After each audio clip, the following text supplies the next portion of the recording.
The Philadelphia Eagles are commonly discussed as a team that could draft Texas running back Bijan Robinson.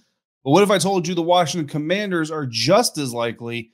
That and more coming up on today's episode of Locked On Commanders. Your daily podcast on the Washington Commanders. Part of the Locked On Podcast Network. Your team every day.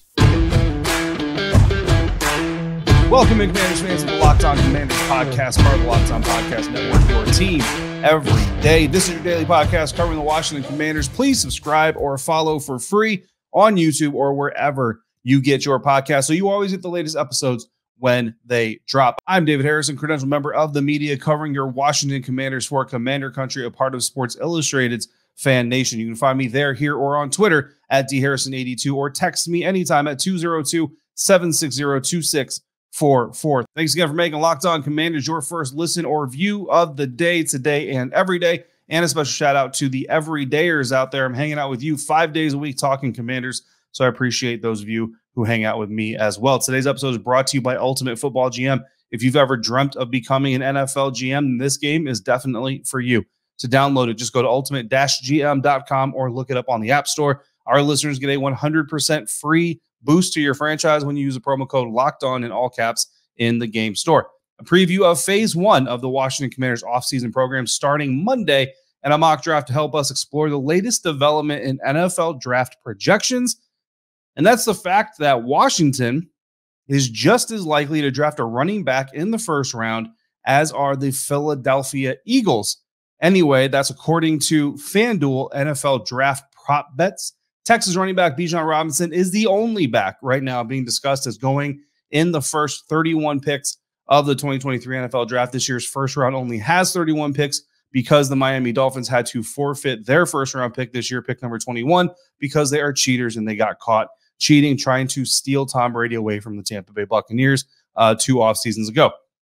And the fact that Bijan Robinson is the only running back projected to be taken in the first round is a little bit shocking when you consider that he's also the third best player on Daniel Jeremiah's top 50 prospect list, according to NFL.com. So the top running back, the third best player in this draft, is the only running back projected to be a first round draft pick, because there's a huge cavern of talent between Bijan Robinson and the second guy. But we haven't talked about him a whole lot here on the program because there's not a lot of people that have running back as a dire need for the Washington Commanders roster. They don't have it as a top need, and there's just not a lot of projections that Bijan Robinson will be drafted by the Washington Commanders at number 16. That's not to say that has never been projected. There have been some mock drafts out there that have sent Bijan Robinson to Washington at number 16, but far more we see cornerbacks, we see offensive linemen, occasionally we see a quarterback, but Bijan Robinson kind of the minority in that field. Instead, usually it's the Philadelphia Eagles that are taking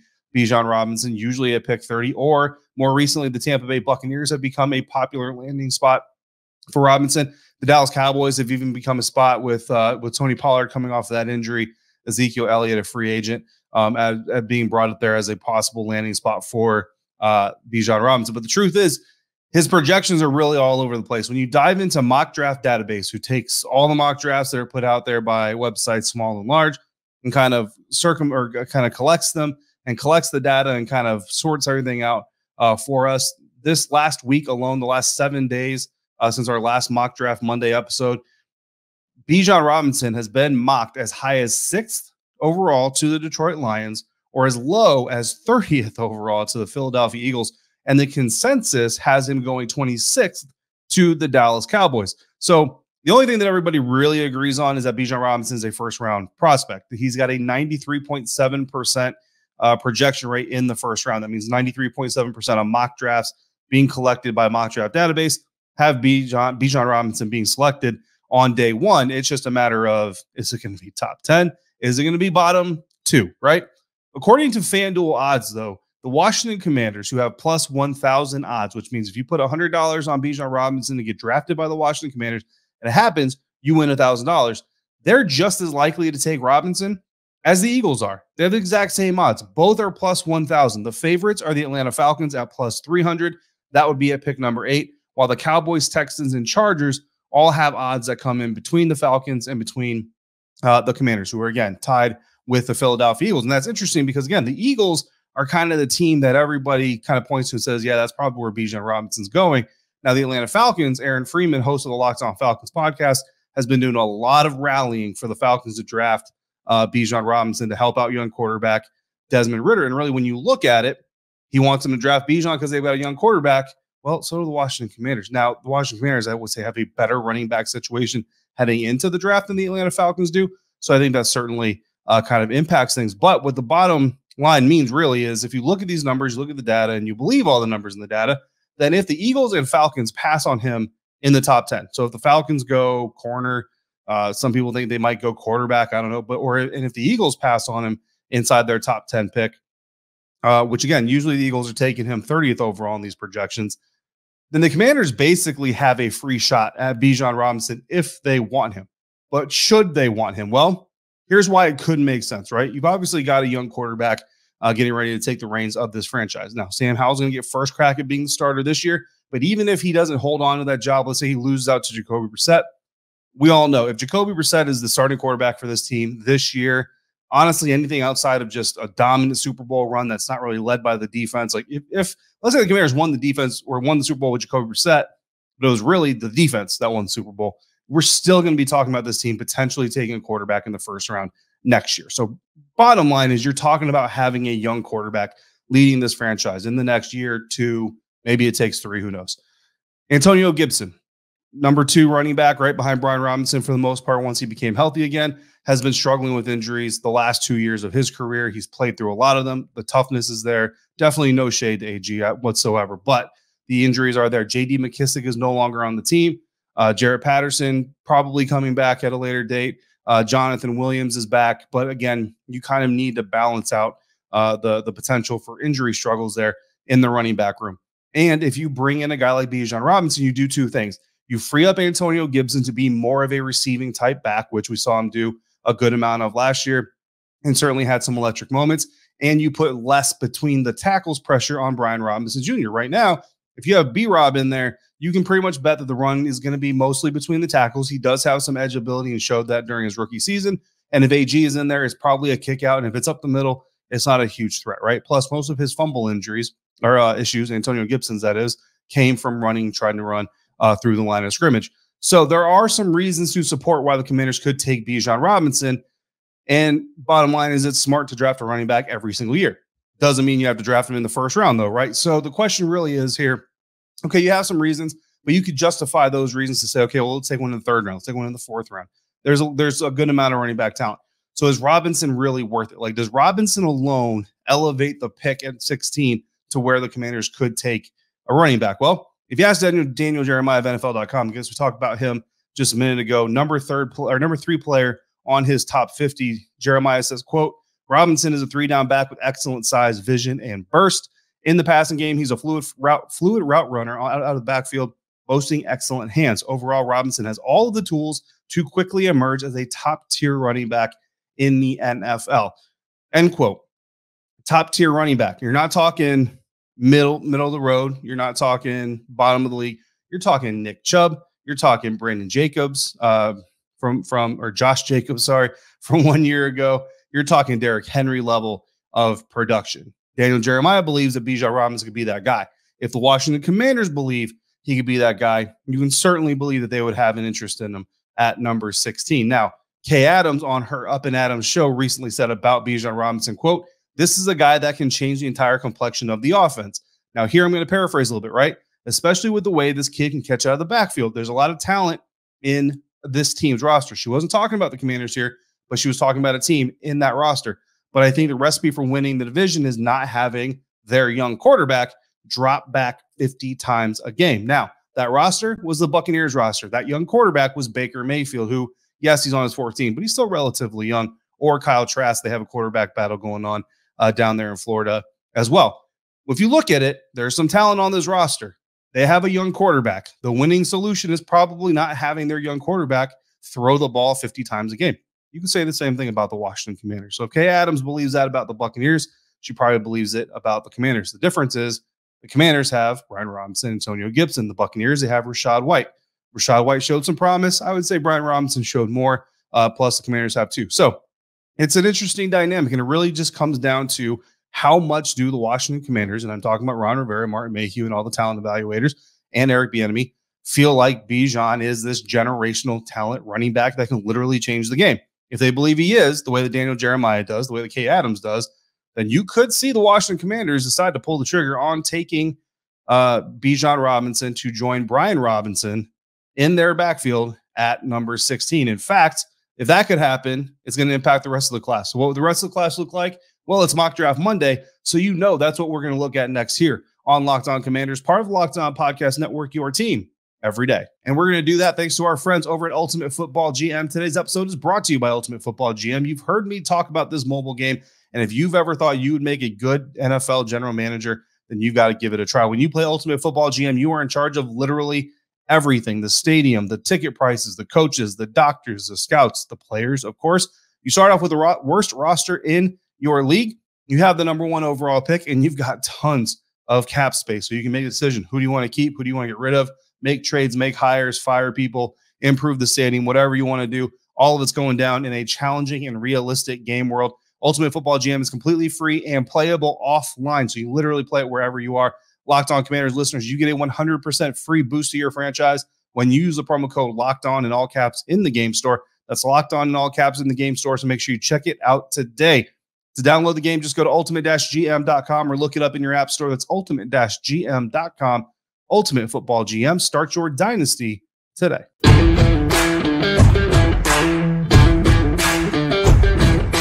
Thanks again for making the Locked On Commanders podcast first listen or view every single day. Every dayers. Tomorrow, we're talking about the dark horse bid to buy the Washington Commanders that may complicate things just a little bit for Josh Harris's group. And Monday is the beginning of phase 1 of the offseason program, so all eyes are going to be on Chase Young's arrival, assuming that he does arrive. For now, we're going to focus on to a different hypothetical, one involving the Washington Commanders drafting Texas Longhorns running back Bijan Robinson. Now, I'm going to do this 2 ways. So let's go very straightforward. The first version of this, no trades. We're just going straight up. Number 16, the Washington Commanders take Texas running back Bijan Robinson. Now, what's interesting is when we get to number 47, no other running backs have come off the board since we took Bijan Robinson, which is incredibly interesting because it really just illustrates how big the talent gap is between Bijan and the rest of the pack. Now, on this board, it's Jahmyr Gibbs out of Alabama is that number 2 running back. So again, if you're the Washington Commanders and you believe that that talent gap is that wide,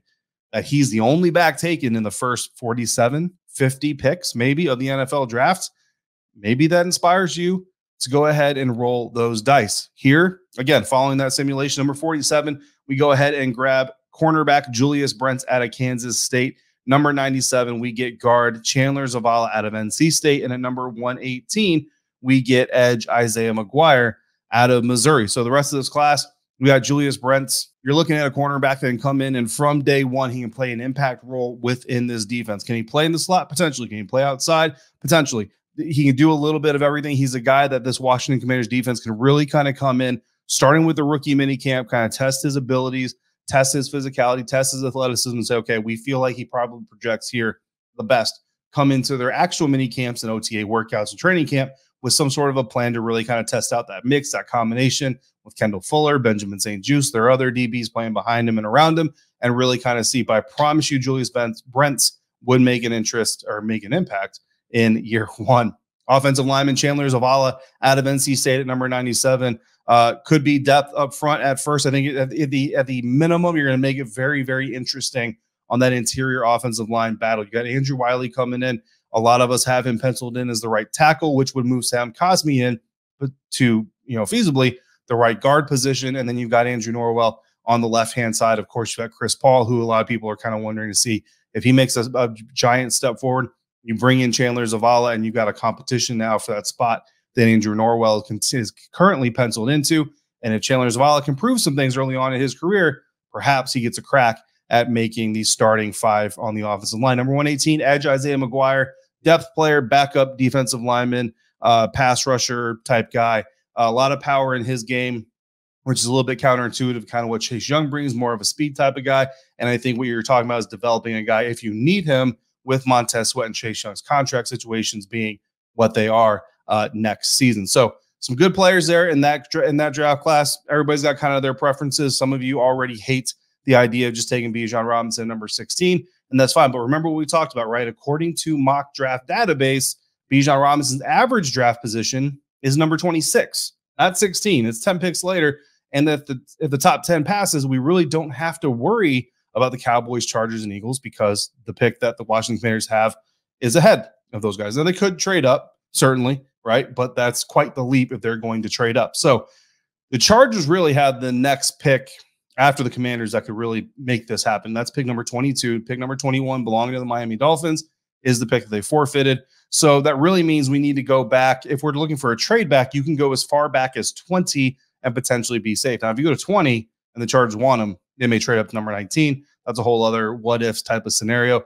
But basically, the best case scenario is you trade back to 20, you get some draft capital, you're still in position to pull the trigger on drafting Bijan Robinson. Worst case scenario, you're still going to get a really good player at the 20th pick. So here is version 2, right? So version 1, we got Bijan Robinson at 16, but here now in version 2, we're going to make a trade back to pick number 20. And in this version, we're targeting the Seattle Seahawks. Now, the best way for this to happen would be if they don't take a quarterback with their first round pick, which in this simulation, they did not. They took Will Anderson Jr., the edge defender out of Alabama. So now here, if Will Levis or Anthony Richardson, the quarterback out of Kentucky or Florida, respectively, were to fall to number 16, then maybe we need the Seattle Seahawks to pay a little bit to jump up to 16. Pay a little bit of quarterback tax here. You get 20 and 83 for 16 straight up. The points are a little bit lopsided in the Commanders' favor, but again, because the Seahawks are trading up for a quarterback, they're willing to pay that tax. And now at number 20, we get Texas running back Bijan Robinson. Now at 47, we took cornerback Julius Brents at 47. We still get him there at 47. 83 is really where this version changes, and that's the pick that we didn't have in the original version. And here we grab linebacker Nick Herbig out of Wisconsin. Now he's listed on a lot of draft databases as an edge rusher. Got it, but his physicality, his style of play, size, dimensions, all of his traits really translate best to playing off-ball linebacker in the NFL. The good news for the Washington Commanders is they don't necessarily have to push him right onto the field as a rookie. You can get some time to really work with him, and next year, or maybe even the year after that, he can potentially develop into your starting off-ball linebacker in the middle there next to Jamin Davis. Number 97, we still get Chandler Zavala, and number 118, we still get Isaiah McGuire. Now, I could have flipped it. I could have said, well, at number 47, Julius Brents is still there, but now let's go a different direction. But I wanted to show you basically what you get in this situation. If you stick and take him, you're still getting some very good players. Even if you're not in love with the idea of taking a running back, you're still getting a very good cornerback, a very good offensive lineman, and a good edge rusher to develop in case you need a replacement for Chase Young or Montez Sweat, in competition for James Smith-Williams feasibly there to be that backup or to be that starter replacement if it were to come to that. And then in this other situation, if you can execute that trade, you grab him a little bit later given his average mock draft position, and you grab yourself another player at a position of need. And finally, we see the Washington Commanders address the linebacker position in the NFL draft. So if any of these situations, either of these situations were to arise, these NFL rookies could be joining the Washington Commanders, even Bijan Robinson, and all of them, regardless, all these guys are going to get drafted. They're going to be at rookie minicamps here in just a few weeks. But this Monday, today, as you're watching this, if you're watching this on the day it premieres, if you're listening the night prior, well, then it's tomorrow. Some current Washington players are going to be in Ashburn to participate in the first phase of the team's offseason program. That's coming up next on today's episode of Locked On Commanders.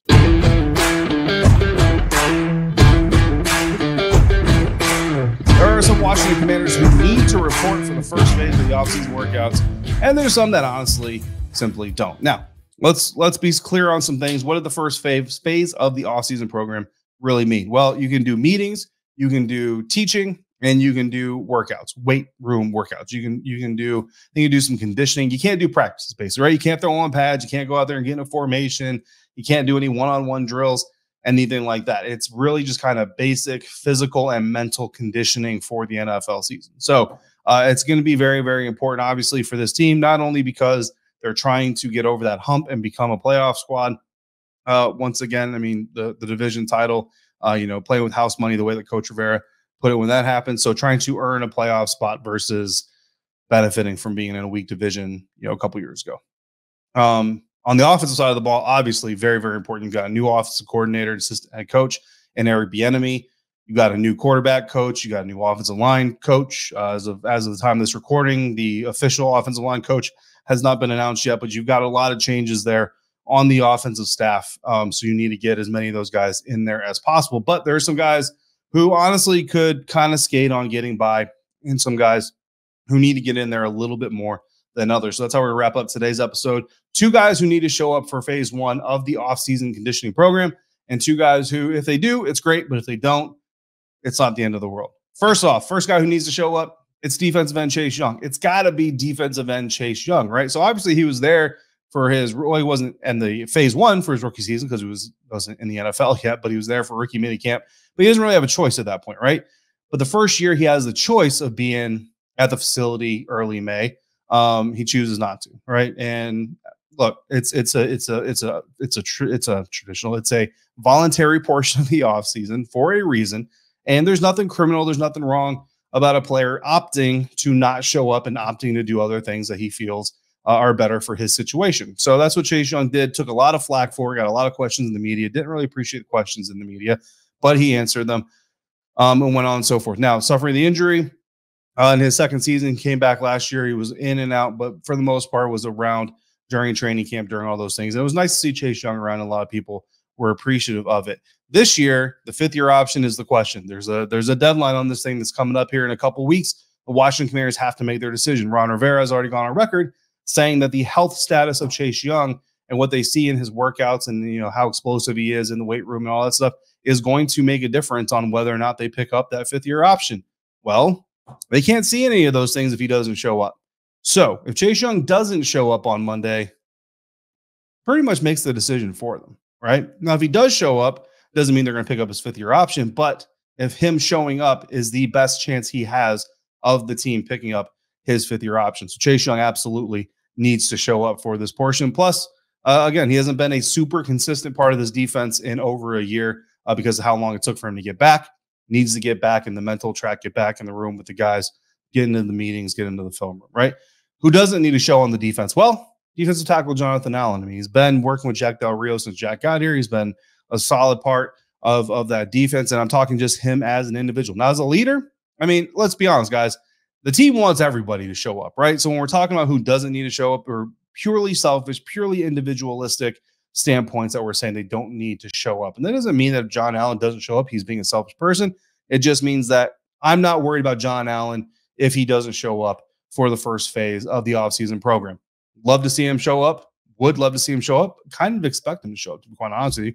But if he doesn't, I'm not going to freak out about it. Who else needs to show up? Obviously, quarterback Sam Howell needs to be in the building, in the room, and you fully expect him to be. He was at Eric Bieniemy's introductory press conference. Certainly didn't have to be there for that, yet he was anyway. No concerns that Sam will, in fact, be there, I'm sure, 100% to get to know his offensive coordinator and assistant head coach just a little bit more and start getting work in those meetings and get into the weight room as well. Who doesn't need to show? I don't really have an offensive player because, again, Eric Bieniemy is here. You kind of need everybody, man. I mean, the offensive line, I mean, you could say Andrew Wiley because the experience he has with EB, but part of that experience is for him to help be a teacher to the rest of the offensive line. So you need him there. You need everybody else there too. So I'm going to go with punter Tress Way. Tress Way is a guy who he knows the team, he knows the coaches, he knows the staff. He kind of knows what his job is supposed to be. Don't want to minimize his contributions by any means, but I think Tress Way has proven to all of us that if he doesn't decide to show up for the first phase of the offseason program, that it will be okay. But I do have a feeling that he will be there as well. So that's our little kind of sneak peek preview phase 1. Again, it's phase 1. It's workouts. It's meetings. Not a whole lot of sexiness going on. So it's probably the best way we can preview this thing. The big name to watch, obviously, is going to be Chase Young. We are going to talk about that tomorrow. In the meantime, I want to thank you for making Locked On Commanders your first listen every day. For my everydayers, tomorrow on the show, we're going to be talking about the latest on the team sale from Darren Haynes, our buddy over at WSA9, and we're going to be discussing arguably the biggest decision facing Ron Rivera between now and the beginning of May.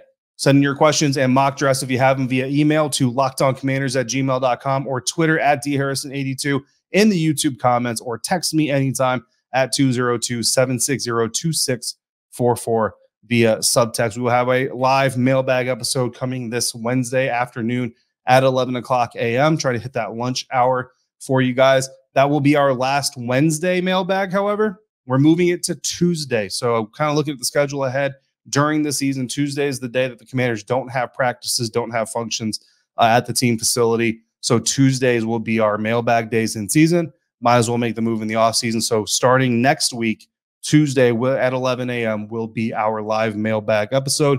This week is Wednesday, so you still have time to get in those questions and mock drafts. Signing off for today, I'm David Harris, a staff writer for Commander Country on Sports Illustrated's FanNation, credential member of the media covering your Washington Commanders, and more importantly, hanging out with all my everydayers 5 days a week. Until we speak again, if you're out and about, please be safe, be kind to one another, and I'll see you right back here next time for another episode of Locked On Commanders, part of the Locked On Podcast Network, your team every day.